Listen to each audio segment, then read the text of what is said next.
જે રીતે સંવિધાનમાં દલિત સમાજ માટેની જે બાબા સાહેબ આંબેડકરની ભૂમિકા હતી એ જ પ્રકારની ભૂમિકા આદિવાસી સમાજ માટે સંવિધાન સભામાં જયપાલસિંહ મુંડાએ નિભાવી છે।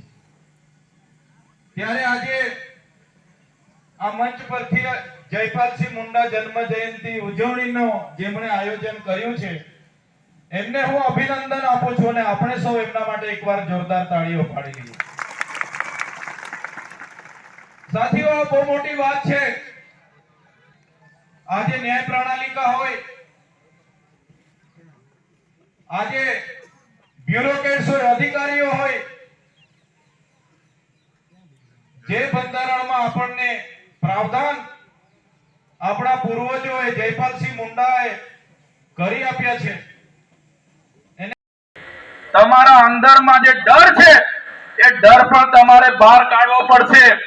અમે ધારાસભ્ય તરીકે લડીએ છીએ, અમને પણ અનેકવાર જેલોમાં લઈ જાય છે, અમારા પરિવારને પણ અનેકવાર જેલોમાં લઈ જાય છે, છતાં સરકાર સામે અમે લડીએ છીએ। ત્યારે સાથીઓ, સૌપ્રથમ તો જેલમાં જવાનો ડર તમારે કાઢી નાખવો પડશે।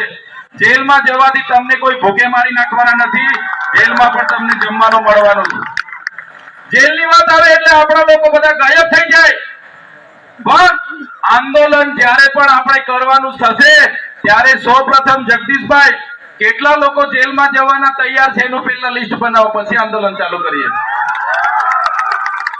પછી આંદોલન ચાલુ કરીએ। બધા કહે છે કે આંદોલન કરીએ, આંદોલન કરીએ, મને ત્યાંથી બોલાવશે ને જેલની વાત આવશે બધાને આવી જાય।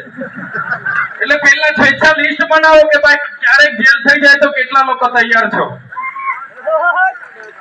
આમ તો જેલ નહીં થવા દે, આપણી પાસે વકીલોની ફોજ છે, રાઠોડ સાહેબની આખી ફોજ છે, કોઈને જેલ નથી થવાની, પણ આપણે તૈયાર રહેવું પડશે, તૈયાર રહેવું પડશે બધી જ રીતે।